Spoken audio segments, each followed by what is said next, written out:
Hi friends. శతకం అనగానే మనకు వేమన గుర్తుకొస్తాడు. ఆయన రాసిన శతకం గుర్తుకొస్తుంది. కారణం ఏమిటంటే గతంలో, వర్తమానంలో, భవిష్యత్తులో బహుశా ఈ జరిగిన, జరుగుతున్న, జరగబోయే సంఘటనలన్నిటినీ ప్రతిఫలించే విధంగా ఆయన పద్యాలు ఉంటాయి. పోతే ఆయన పద్యాలకున్న మరొక ప్రాధాన్యత ఏదంటే ప్రత్యేకత, ఎంపిక చేసుకున్న విషయం వాస్తవిక సామాజిక అంశం అయి ఉంటుంది. పోతే ఆ చెప్పడానికి ఉపయోగించే పదాలు జన వ్యవహారంలో ఉంటాయి. పోతే హాస్యము ఉంటుంది, విషయము ఉంటుంది. వీటన్నింటి కారణంగా వేమన పద్యాలు మన నోళ్ళల్లో నానుతూ ఉంటాయి. ఇప్పుడు ధనం మూలం ఇదం జగత్ అని చెప్పి అన్నారు పెద్దలు. అంటే డబ్బు చుట్టే లోకం తిరుగుతూ ఉందని.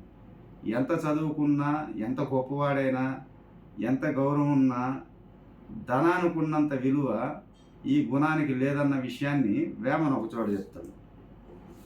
కులము గలుగువాడు గోత్రంబు గలవాడు, విద్య చేత విర్రవీగువాడు, పసిడి గలుగువాని బానిస కొడుకులు, విశ్వదాభిరామ వినురవేమ.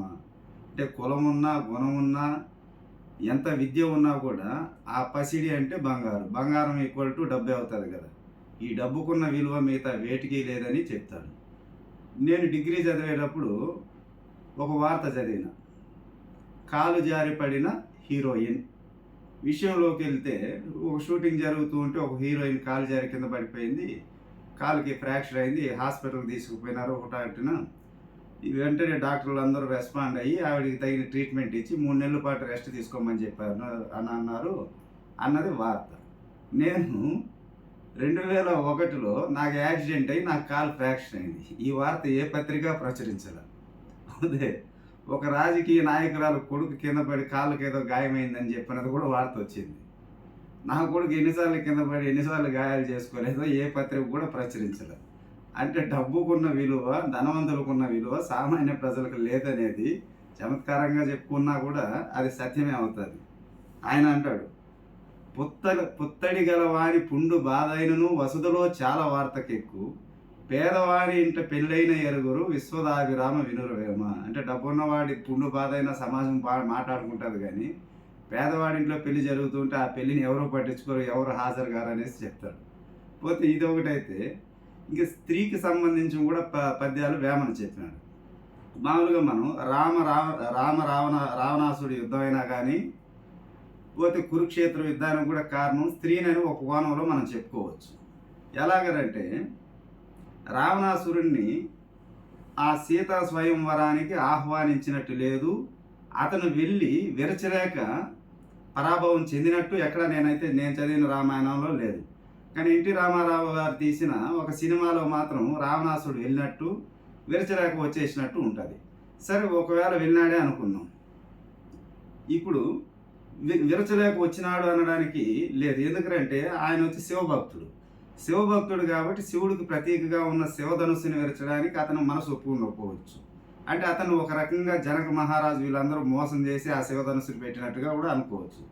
ఒకవేళ పిలవలేదే అనుకుందాం, పిలవకుండా చూడబ్బా ఇంత అందగా అయిన సీతా స్వయంవరానికి నన్ను పిలవలేదు, వీళ్ళు నన్ను మోసం చేసినారు కదా అన్న ఆలోచన తనలో ఉండొచ్చు. సరే, ఎట్టకేలకు సీతా స్వయంవరం అయిపోయింది, రాముడు చేసి ఎక్కించుకున్నాడు. తర్వాత కొన్ని కారణాల చేత అరణ్యవాసం చేయాల్సి వచ్చింది. ఈ అరణ్యవాసం చేస్తూ ఉన్నప్పుడు రాముడి దగ్గరికి వెళ్తుంది రావణాసుడి చెల్లెలైన శూర్పణఖ. అయ్యా నన్ను ఏలుకో అంటే, లేదు నీకు లక్ష్మణుడి దగ్గరికి వెళ్ళు అని అంటాడు.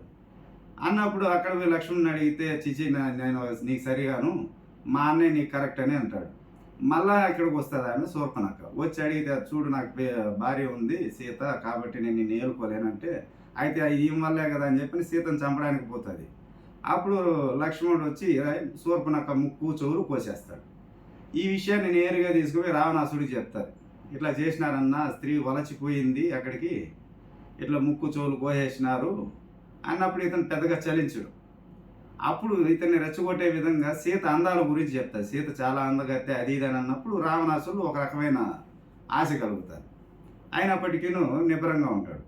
అకంపనుడి కారణంగా ప్రేరేపితుడైన రావణాసుడు మారీచుడి సహాయంతో సీతను అపహరించి తీసుకెళ్ళిపోతాడు.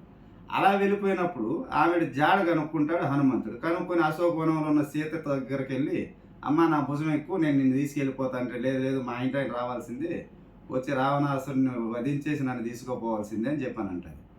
అలా ఆ రావణ యుద్ధం జరగడానికి సీతని ఒక కారణంగా చూడొచ్చు, శూర్పణఖను కూడా ఒక కారణంగా చూడొచ్చు.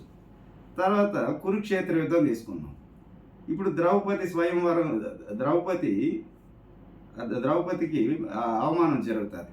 వస్త్రాపహరణం జరిగినప్పుడు ఈ భీముడు వీళ్ళందరూ ప్రగల్భాలు పలుకుతారు. ఆ తర్వాత అరణ్యవాసం, అజ్ఞాతవాసం ఇవి రెండు ముగించుకున్న తర్వాత ఇంకా ఉద్యోగ పర్వంలో రాయబారానికి సంబంధించిన ప్రస్తావన వస్తుంది. ఇక్కడ శ్రీకృష్ణుడు రాయబారానికి వెళ్ళే మునుపు వీళ్ళ అభిప్రాయాలు తీసుకుంటాడు. అలా తీసుకున్నప్పుడు ధర్మరాజు ఏమంటాడంటే యుద్ధం వద్దనే కోణంలో చెప్తాడు. ఆ ధర్మరాజు చెప్పిన విషయాల్ని బలపరుస్తాడు భీముడు. తర్వాత ఇంకా ఇద్దరన్నాలు చెప్పినారని చెప్పిన ముగ్గురు కూడా యుద్ధం వద్దన్నట్టు మాట్లాడతారు. అప్పుడు ద్రౌపది ఈ పాండవులను పొగుడుతాదో తిడుతాదో అది తిక్కనికే సాధ్యమవుతుంది. బహుశా పొగుడుతూ తిట్టడం అనేది దెప్పిపోవడం అనే మాట చెప్పచ్చు. కాబట్టి వీళ్ళని రెచ్చగొట్టినట్టే మాట్లాడుతుంది ద్రౌపది. ఆ కారణంగా బహుశా యుద్ధం జరిగి ఉండొచ్చు. అంటే ఇది మనం ఇంకో కోణంలో చూసినప్పుడు. కాబట్టి ఇలా యుద్ధాలు జరగడానికి రావణ యుద్ధం కానీ కురుక్షేత్ర యుద్ధం కానీ స్త్రీలను కారణంగా చేసి ఒక కోణంలో చూడవచ్చు. క్రీస్తు పూర్వం 3వ శతాబ్దంలో ఈజిప్టును పరిపాలిస్తున్న క్లియోపాత్రా కారణంగా రోమ్ సామ్రాజ్యంలో పేరు పొందిన సీజర్ కానీ మార్క్ ఆంటోనీ కానీ బలైపోయినారు. ఆవిడ అందానికి మోహితులైపోయేసి తమ సొంత దేశమైన రోమ్ రాజ్యంలోనే విలన్లుగా క్రియేట్ అయ్యి ఇద్దరు అంతమందిపోయినారు. కాబట్టి ఇలా తీసుకుంటే అలాగని చెప్పిన స్త్రీలే లేకపోతే మాత్రం సమాజమే లేదనేది కూడా ఒకటి. మేము డిగ్రీ చదివేటప్పుడు కో ఎడ్యుకేషన్ లేదు ఎస్వి ఆర్ట్స్ కాలేజ్ తిరుపతిలో. కొందరు ఏం చేస్తారంటే ఏందబ్బా అమ్మాయిలే లేరు, కళే లేదు కాలేజీకి అని చెప్పి వీళ్ళు అడప అమ్మాయిల అందాలను చూడడం కోసం అని చెప్పని ఎస్వి యూనివర్సిటీకి వెళ్ళి చూసుకొని వచ్చేవాళ్ళు. అంటే స్త్రీలు లేకపోతే చిన్నపోతుంది, స్త్రీలు ఉంటే ఇలా జరుగుతుంది. అట్లాంటి కోణంలో వచ్చి మనం వేమన పద్యాన్ని చూసినప్పుడు స్త్రీలు గలుగు చోట చెర్లాటములు గలుగు, స్త్రీలు లేని చోట చిన్నపోవు, స్త్రీల చేత నరులు చిక్కుకున్నారయ్య విశ్వదాభిరామ వినురవేమ అంటాడు వేమన. సరే, మేము చదువుకునేటప్పుడు పీజీ చదివేటప్పుడు ఒక నాస్తికుడైన ఒక మిత్రుడు ఉన్నాడు. వాడిని ఎక్కడికైనా పిలిస్తే రానే రాడు. పోతే ఒక నాస్తికుడు, ఇది గుర్తుపెట్టుకోవాలి మనం. వాళ్ళ ఇంట్లో ఏమన్నా వెంకటేశ్వర స్వామి పండుగ జరుగుతూ ఉంటే వాళ్ళమ్మ చెప్తుంది, నాయన నుదుటిన నామం పెట్టు, నాయన దేవుడికి దండం పెట్టు అని అన్నప్పుడు వీడు వెంటనే కడుపుకి అన్నం పెట్టు మా సార్ గారి, నువ్వు నీ దేవుడు నువ్వు మొక్కుకో, నాకు కడుపు ఉంది ఆకులు ఉంది నాకు అన్నం కావాలి అన్నం పెట్టి నేను మొక్కననేవాడు. అలాంటి నాస్తికుని ఒకరోజు గుళ్ళో చూసినాం మేము. ఏమబ్బా గుడికి వచ్చినావే అని అంటే, నా లవర్ రమ్మని దబ్బా ఏం చేసేది వచ్చినాను అని చెప్పి. అంటే ప్రేయస్కి ఇచ్చిన వాల్యూ ఆవిడ మాటకి ఇచ్చినంత విలువ ఇంకెవరికి ఇలా మరి. సరే, నేను డిగ్రీ పీజీ చదివేటప్పుడు నాకు సీరియల్ మీద పెద్దగా సదభిప్రాయం లేదు. మా అమ్మ మా నాన్న టీవీ సీరియల్ చూస్తాను, నేను వెళ్ళానంటే మాత్రం టీవీ కట్టేసి పక్కకు వచ్చేస్తాను. నేను ఈ టీవీలో న్యూస్ చూసేవాడిని, ప్రతిధ్వనిని రెగ్యులర్గా చూస్తూ ఉండేవాడిని. అలాంటిది పెళ్ళయిన తర్వాత మా భార్యతో పాటు నేను కొన్ని సీరియళ్ళు చూడాల్సిన పరిస్థితి వచ్చేసింది. అంటే మనం ప్రపంచంలో ఎవరి మాట వినకపోయినా ఎవరిని లెక్క చేయకపోయినా ప్రేయసిని పెళ్ళాన్ని ఖచ్చితంగా వినాల్సిందే. ఒకసారి దానికి అనుకూలంగా ఉన్న ఒక పద్యం, పనస తొనల కన్నా పంచదారల కన్నా, జుంటి తేనె కన్నా జున్ను కన్నా, చెరుకు రసము కన్నా చెలిమాట తీపిరా విశ్వదాభిరామ వినురవేమ అంటాడు వేమన.